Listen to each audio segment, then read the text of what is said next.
Ele tem que ser inscrito, né? Tem um número de registro no conselho. Essa inscrição ela é por estado. Cada profissional ele pode atuar só num estado da federação.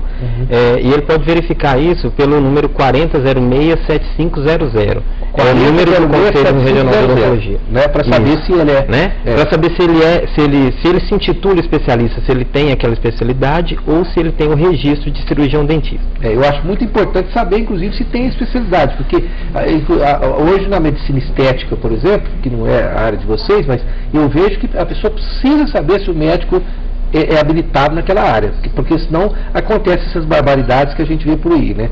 Bom, o Fábio do setor Solarville, Rosival, parabéns pelo programa, está ótimo.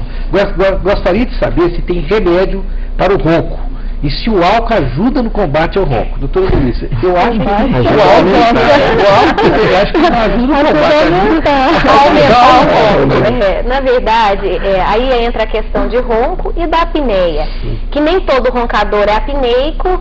E às vezes eu posso ter uma resistência, a síndrome da resistência das vias aéreas superiores, sem necessariamente ter o ronco, porque muitas vezes eu posso ter uma obstrução e não necessariamente isso se extravasar com aquele ronco alto. Na verdade, qualquer medicação que aumenta o relaxamento da região, ela pode induzir a um aumento da apneia. Então, é muito frequente se perguntar, no fim de semana quando bebe, tal, ronca mais. Então, isso realmente tem uma explicação fisiológica, porque o álcool e medicações, às vezes, para dormir, podem causar um maior relaxamento e realmente podem estar levando ao aumento do ronco, sim. Agora, uma curiosidade, talvez idiota, por que o homem ronca mais que mulher? Existem dados que o homem ronca, se não me engano, 4 vezes mais proporcionalmente do que a mulher, mas existem mulheres roncadoras também. Mas tem algum não que eu saiba. Nós estamos sofrendo muito também, apesar que as mulheres eu entendo que sofrem muito mais. Vamos para o intervalo comercial, voltamos já já.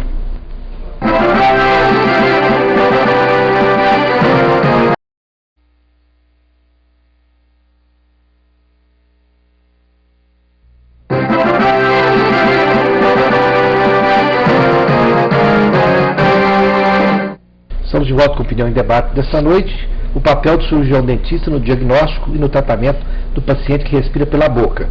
O tema do próximo programa é a medicina da alegria. Você precisa saber o que é isso e a importância dessa medicina da alegria. E eu quero lembrar aos telespectadores que gostam do meu estilo jornalístico que eu estou na 98,3, a Rádio Sucesso, do meio-dia a 1. Amanhã nós estaremos lá entrevistando o senador Demóstenes Torres. Bom, aqui a Maria Eurides, de Poços de Goiás, tem uma filha que amamenta 2 bebês há 2 anos e meio. Ela tem muito leite. Devo mandar ela parar de amamentá-las? Doutor Maria das Graças, para 2 anos e meio e parece que já pode parar, né? Ou não? Bem, é recomendado que a criança amamente basicamente até os 2 anos. Mas existe aí uma questão que é a dependência da mãe e a dependência da criança. A amamentação, às vezes, a mãe fica também dependente de amamentar a criança. E prolongar muito a amamentação pode criar uma relação de dependência muito grande dessa criança em relação à mãe. Então é interessante que comece já o desmame, até porque essa criança está necessitando de outros nutrientes. Aí já chega no ponto que tudo que é exagerado passa, né? Eu entendo que sim. A Lívia da Vila Redenção, sou cirurgiã dentista e tenho 4 filhos. E usei o método do livro Nana Nenê nos 2 últimos filhos, e foi muito bom. Vocês conhecem esse livro? Eu recomendo a utilização dele. Alguém conhece esse livro, Nana Nenê? Eu leio muito, mas não conheço. Alguém conhece, não? Bom, doutora Lívia, ninguém conhece o livro Nana Nenê. Eu até vou procurar, se a senhora puder ligar de novo e dizer qual a editora e tudo mais. Eu acho que deve ser um livro muito interessante, né? Tem muitos livros que eu conheço sobre o de amamentação, da doutora Vera, que faz uma orientação sobre a prática do aleitamento. Esse realmente é para dormir a noite inteira. Eu já li, mas assim, para te dizer detalhes, é uma forma de ensinar desde o começo a criança a dormir no próprio quarto. É bem interessante o livro, eu já li há um tempo atrás. Eu li um artigo escrito por uma eu não sei se pediatra, sim, que ajudou a Madonna. Né? Às vezes estrelas temperamentais e estapafúrdias serve para alguma coisa. Esse artigo que eu li, o pediatra estava dizendo sobre isso, que a criança você tem que dizer a ela desde quando é neném, que quem está sob comando é você e não ela, né? Então ensinando que tinha que pôr no quartinho dela, no recanto dela, e vai por aí, né? Esse foi um artigo que eu li, então talvez seja... mais ou menos nessa linha, aí, o Nana Neném. O Carlos do setor Alphaville, mascar chiclete é prejudicial? A questão da marca do chiclete com mais açúcar ou mais corante, tem alguma coisa a ver que prejudica mais ou menos? Dr. Jean Jacques, mascar chiclete faz mal? E eu masco chiclete aquele sem açúcar, né? Tem alguma coisa a ver ou não deve mascar chiclete?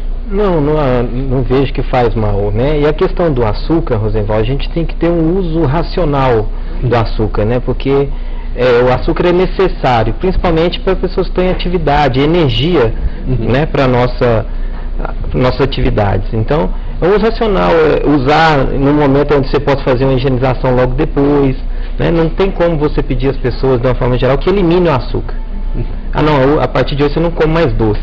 Né? Então, fazer o uso desses doces, dessas guloseimas, vamos dizer assim, após as refeições, onde num período próximo ele vai fazer a higienização e ele vai estar diminuindo o risco de cárie com essa higienização. O japonês, se conhece o japonês, porque todo japonês tem uma câmera fotográfica ou duas. O americano, se achar um americano com máscara de chiclete, é a coisa mais difícil que existe. Tem só uma questão de não é bem uma relação de causa e efeito, mas tem algumas evidências que mostra também que o excesso, pelo próprio esforço mastigatório, você pode levar uma fadiga muscular e pode vir a ter dores articulares, porque a musculatura é programada para trabalhar um determinado número de horas por dia. E às vezes a pessoa pode usar esse chiclete exageradamente. Ok. Aqui o Dorismar, do setor Veracruz, para a doutora Melissa, fiz uma cirurgia das amígdalas e minha garganta fica irritada frequentemente. O que a senhora recomenda fazer? Sentir essas dores é normal?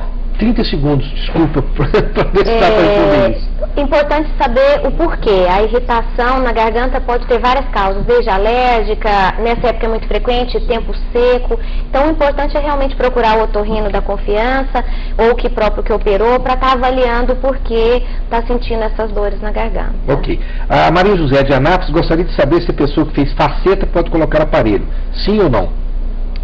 Sim, então pode colocar aparelho. Bom, infelizmente nós estamos nos nossos minutinhos finais aqui. Um agradecimento a todos esses profissionais, a Marina, Dr. Jean Jacques, doutora Melissa, doutora Maria das Graças, doutora Marina, evidentemente. Muito obrigado por terem comparecido aqui.